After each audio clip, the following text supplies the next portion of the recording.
அன்பு சொந்தங்களுக்கு இனிய வணக்கங்கள். இன்றைய பதிவுல விருச்சக ராசி அன்பர்களுக்கு உங்க ஒரிஜினல் முகம் என்ன, உங்க ஒரிஜினல் கேரக்டர் என்ன, நீங்க யாருங்கிறத பத்தி தான் பார்க்க போறோம். இது பார்ட் 3க்கான வீடியோ. ஏற்கனவே பார்ட் 1, பார்ட் 2 வீடியோஸ் நம்ம சேனல்ல பப்ளிஷ் பண்ணியிருக்கோம். அந்த வீடியோஸ் ரொம்ப நல்லா இருக்குன்னு நிறைய பேர் கமெண்ட் பண்ணியிருந்தீங்க. பார்ட் 3யும் நிறைய பேர் எதிர்பார்த்து கேட்டிருந்தீங்க. உங்களுக்காகவே பிரத்யேகமா இந்த வீடியோ கொடுக்கப்பட்டிருக்கு. பார்ட் 1, பார்ட் 2க்கான வீடியோ லிங்க் இந்த வீடியோவோட ஃபர்ஸ்ட் கமெண்ட்லையும் டிஸ்கிரிப்ஷன்லையும் கொடுத்துருக்கோம். வேணுங்கிறவங்க பயன்படுத்திக்கோங்க. உண்மையிலேயே ரொம்ப பயனுள்ள பதிவு அந்த பதிவு உங்களுக்கு இருக்கும். வாங்க வீடியோக்குள்ள போலாம். விருச்சக ராசியை பொறுத்த வரைக்கும் விசாகம் 4ஆம் பாதம், அனுஷம் 1, 2, 3, 4ஆம் பாதங்கள், கேட்டை 1, 2, 3, 4ஆம் பாதங்களை உள்ளடக்கியது விருச்சக ராசி. விருச்சக ராசிக்கு அதிபதி செவ்வாய் பகவான். விருச்சக ராசியை பொறுத்த வரைக்கும் பல துயரங்களை தவிடு பொடியாக்கக்கூடிய ராசி. அதே சமயத்துல அடிச்சா மத்தளம் மாதிரி வாங்கிக்கக்கூடிய ராசி விருச்சக ராசி தான். விருச்சக ராசியை பொறுத்த வரைக்கும் நிறைய சொல்லிக்கிட்டே போகலாம். 1, 2 இல்ல, அவ்வளவு பிரச்சனைகள் விருச்சக ராசிக்காரங்களுக்கு சொல்லிக்கிட்டே போகலாம். காரணம் என்னன்னு பாத்தீங்கன்னா, லக்னாதிபதியே 6ஆம் வீட்டு அதிபதியா இருக்கிறது தான். யாரு நமக்கு ரொம்ப பெஸ்ட்ன்னு நினைக்கிறோமோ அவங்க தான் நமக்கு பிரச்சனை. குடும்பஸ்தானம் குரு பகவானுடைய வீடு. உங்க பூர்வ புண்ணிய ஸ்தானமும் குரு பகவானுடைய வீடு. ஸோ நம்ம யோசிச்சு செயல்பட்டா எந்த விஷயமும் நமக்கு நல்லதா தான் இருக்கும். ஆனா நம்மள யாருமே யோசிக்க விடவே மாட்டாங்க. நம்ம ஒரு விஷயத்த செய்யலாம்ங்கிறதுக்குள்ள நம்மள குழப்பி விட்டு, நம்மள கஷ்டப்படுத்தி, நம்மள அழ வச்சு, ஃபீல் பண்ண வச்சு, நமக்கு எது பிடிக்காதோ அதையே நம்ம கையாலேயே செய்ய வச்சு, எல்லா பிரச்சனைக்கும் நம்ம தான் காரணங்கிற ஒரு முடிவுக்கு கொண்டு வந்துருவாங்க. 3ஆம் வீடு மகர வீடு, சனி பகவானுடைய வீடு இது. இது உடன் பிறந்தவர்கள், இளைய சகோதர ஸ்தானம், உடன் ஒர்க் பண்றவங்களுடைய ஸ்தானம் இது. இருக்கிற பாதி பிரச்சனை அவங்களுக்காகவே நம்ம ஏத்துக்கிற மாதிரி சுச்சுவேஷன் அமையும். நாம நல்லா இருக்கோமோ இல்லையோ, அவங்க நல்லா இருக்கணும்னு யோசிக்கிறோமா இல்லையா, அதுதான் நமக்கு பெரிய பிரச்சனையாயிடுமே.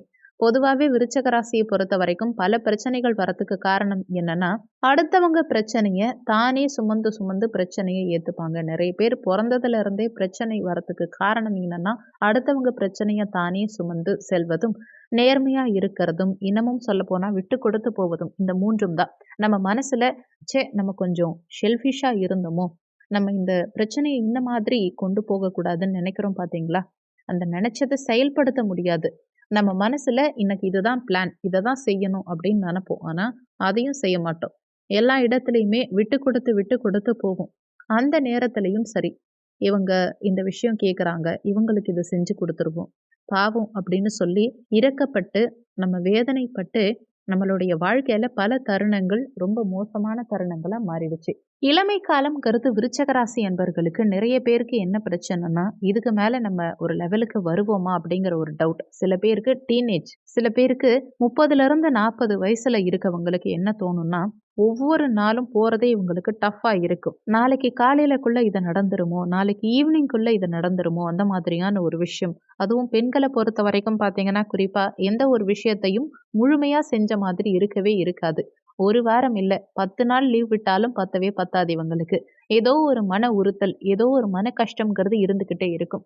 சற்று சோம்பேறித்தனமும் இருக்கும். அதே நேரத்துல ஒரு விஷயம் புடிச்சிடுச்சுன்னா, நம்ம அவ்ளோ ஸ்பீடா செய்வோம். உங்களுக்கு 4ஆம் வீடும் சனி பகவானுடைய வீடு தான். கும்ப வீடு. உங்களுக்கு உற்ற துணையே தாய் தான். ஆனா, நம்ம தாய்கிட்ட தான் போய் அதிகமா சண்டை போடுவோம். எந்த விஷயத்த புரிஞ்சுக்கணும்னு நெனச்சாலுமே புரிஞ்சிக்க முடியாது. நம்ம ஒருத்தவங்க கிட்ட போய் மன்னிப்பு கேட்கணும்னு நெனச்சாலும், அதையும் கேட்க முடியாது. நம்ம அமைப்பு அப்படி. உங்களுக்கு 7ஆம் வீடு சுக்கிர பகவானுடைய வீடு, ரிஷப வீடு. காதல் இல்லாம விருச்சக ராசி அன்பர்கள் இல்லவே இல்லன்னே சொல்லலாம். ஒரு சிலருக்கு 1 காதல் இல்ல, 2 காதல் கூட இருக்கறதுக்கு நெறைய வாய்ப்புகள் உண்டு. நிச்சயமா காதல் இல்லாத விருச்சக ராசிக்காரங்க 90% இருக்க மாட்டாங்க. என்னன்னா 2 காதலுமே உண்மையான காதலா இருக்கும். ஒரு காதல் போயிடுச்சேங்கிற வருத்தமும் இருக்கும். ஆனா அதே நேரத்துல நம்ம வேதனைகளை யார்கிட்டயும் பெருசா ஷேர் பண்ண மாட்டோம். ஏன்னா நம்மள யாரும் பெருசா புரிஞ்சுக்கவும் மாட்டாங்க. 1 மணி நேரம் இல்ல, 2 மணி நேரம் நீங்க எக்ஸ்பிளனேஷன் குடுத்தாலும் உங்கள பத்தி யாரும் பெருசா புரிஞ்சுக்க மாட்டாங்க. 7ஆம் இடம் அப்படி. உங்ககிட்ட நல்லா பேசுவாங்க. ஒருத்தவங்க உங்ககிட்ட நல்லா பேசுறாங்கன்னா, உங்ககிட்ட இருந்து ஏதோ ஒரு விஷயத்த எதிர்பார்க்கிறாங்கங்கிறது அர்த்தம். உங்ககிட்ட எதிர்பார்ப்பும் அதிகமா இருக்கும். நீங்க அதே எதிர்பார்ப்ப மத்தவங்க மேல வச்சீங்கன்னா ஏமாற்றம் தான் கிடைக்கும். ஏன்னா, அவங்க உங்கள யூஸ் பண்ணிக்கிறாங்க. ஆனா, உங்களால மத்தவங்கள யூஸ் பண்ணிக்க முடியாது. நெறைய ரகசியம் பாதுகாக்கணும் விருச்சக ராசி அன்பர்கள். ஏன்னா, உங்ககிட்ட ஒரு காரியம் ஆகணும் அப்படின்னு எல்லாம் ஓப்பனா பேசிடுவாங்க. நீங்க ரகசியமா இருந்தா மட்டும்தான் நீங்க மேல வர முடியுமே தவிர, நீங்க மனசுல இருக்கிறதை எல்லாம் கொட்டிட்டீங்கன்னா, கண்டிப்பா மேல வர்றதுங்கிறது சாதாரண விஷயம் கிடையவே கிடையாது. விருச்சிக ராசியை பொறுத்தவரைக்கும் 8ஆம் வீடு புதனுடைய வீடு. 11ஆம் வீடும் புதனுடைய வீடு. அஷ்டமாதிபதியும் புதன் தான். லாபஸ்தானாதிபதியும் புதன் தான். நம்ம யோசிச்சு திறமையா செயல்பட்டா அதுல வெற்றி உண்டு. யோசிக்காம அவசரப்பட்டுட்டோம் அப்படின்னா, அதுல லாஸும் உண்டு. நம்மள பத்தி பெருசா கவலைப்படுறதுக்கு யாருமே இருக்க மாட்டாங்க. நம்ம தாய் மட்டும் நம்மள பத்தி அதிகம் யோசிப்பாங்க. உற்ற துணையா இருப்பாங்க. எந்த லெவலுக்கு போனாலும் சரி, எந்த இடத்துக்கு போனாலும் சரி, இவங்கள மாதிரி ஒரு பெஸ்ட் சப்போர்ட் உங்களுக்கு லைஃப்ல கிடைக்கவே கிடைக்காது. அது உடன் பிறந்தவர்களா இருந்தாலும் சரி, தகப்பன் ஸ்தானத்த காட்டிலும் தாய் ஸ்தானம் உங்களுக்கு ரொம்பவே பெஸ்ட்டா தான் இருக்கு. அடுத்து 9ஆம் வீடு. தந்தை ஸ்தானம். சந்திரனுடைய வீடு இது. குரு பகவான் உச்சமடையக்கூடிய வீடு இது. தந்தை நம்மள பத்தி நிறைய யோசிப்பாங்க. யோசிச்சு, யோசிச்சு, யோசிச்சு அவங்க வாழ்நாள்ல யோசிக்கிறதே அவங்களுக்கு வேலையா இருக்கும். நம்மகிட்ட நிறைய அறிவுரைகள் சொல்வாங்க. அடுத்து 10ஆம் வீடு. சூரிய பகவானுடைய வீடு இது. சிம்ம வீடு. விருச்சக ராசி அன்பர்கள் முயன்றா அரசாங்க வேலைங்கிறது நிச்சயம் இவங்களுக்கு கிடைக்கிறதுக்கு நிறைய வாய்ப்புகள் உண்டு. உங்களால முடியாதுங்கிற விஷயமே கிடையாது. முடிஞ்சு நீங்க எந்த விஷயத்தையும் துணிஞ்சு இறங்கலாம். வெற்றியும் பெறலாம். தன்னம்பிக்கை அதிகமா தேவை விருச்சக ராசி அன்பர்களுக்கு.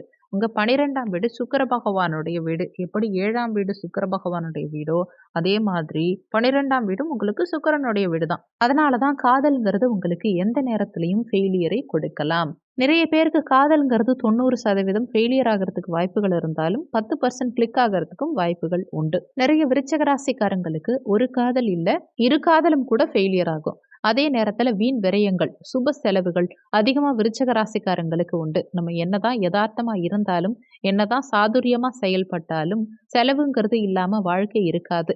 அந்த மாதிரி ஒரு வாழ்க்கை. நம்ம என்னதான் உண்மையா இருந்தாலுமே, புகழ்ங்கிறத நம்மளால அனுபவிக்கவே முடியாது. ஏன்னா, எவ்வளவுக்கு எவ்வளோ உண்மையா இருக்கமோ, அந்த அளவுக்கு சந்தேக குணம்ங்கிறது ஆப்போசிட்ல உள்ளவங்களுக்கு இருக்கும். இந்த சந்தேக குணம் இருக்கிறதுனால, புகழ நீங்க ஒரு லெவலுக்கு மேல எதிர்பார்க்கலாமே தவிர, ஏமாற்றம்ங்கிறது அதிகமா கொடுத்துரும். மனசுல நிம்மதிங்கிறது கிடைக்காமலே போயிடும் சில நேரத்துல. இந்த நிம்மதி கிடைக்காததுனால என்ன ஆகும்னு பார்த்தீங்கன்னா, போட்டி பொறாமைகள்ங்கிறது நம்மள சுத்தி அதிகமா வரும். நம்மகிட்ட அதிகமா பொறாமைப்படுவாங்க. நெறைய பேர் கோபப்படுவாங்க. நம்மள பத்தி வெளியில தவறான விஷயங்கள் அதிகமா சொல்வாங்க.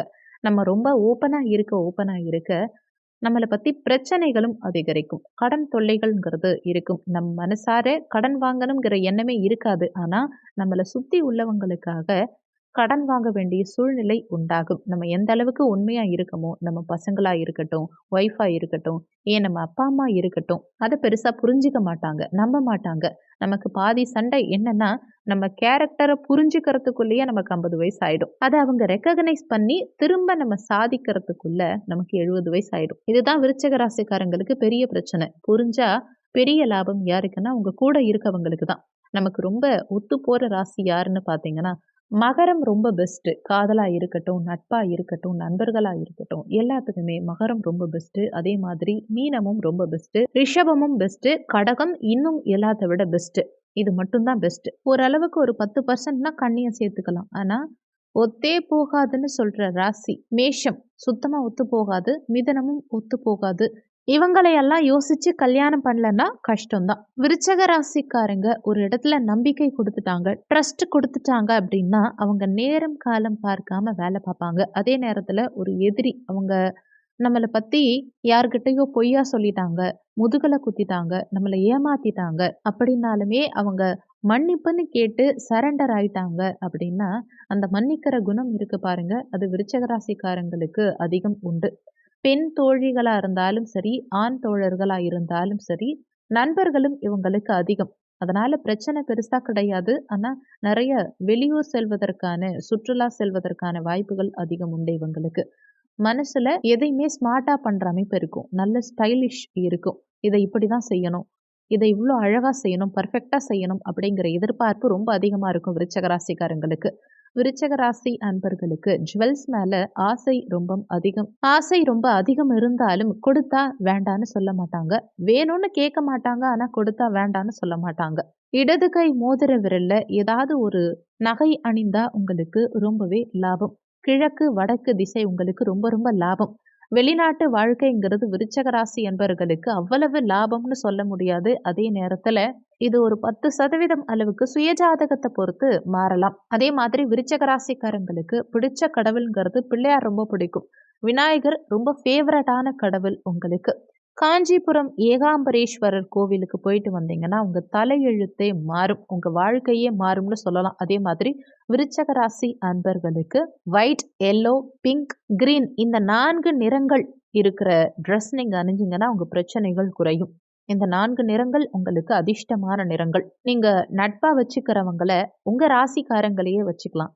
ஒரு ராசி அதே ராசி ஆளுங்க கூட சேரக்கூடாதுன்னு சொல்லுவாங்க இல்லையா? ஆனா இந்த ராசிக்காரங்க உங்க ராசிக்காரங்க கூடயே சேரலாம். பிரச்சனை வராது.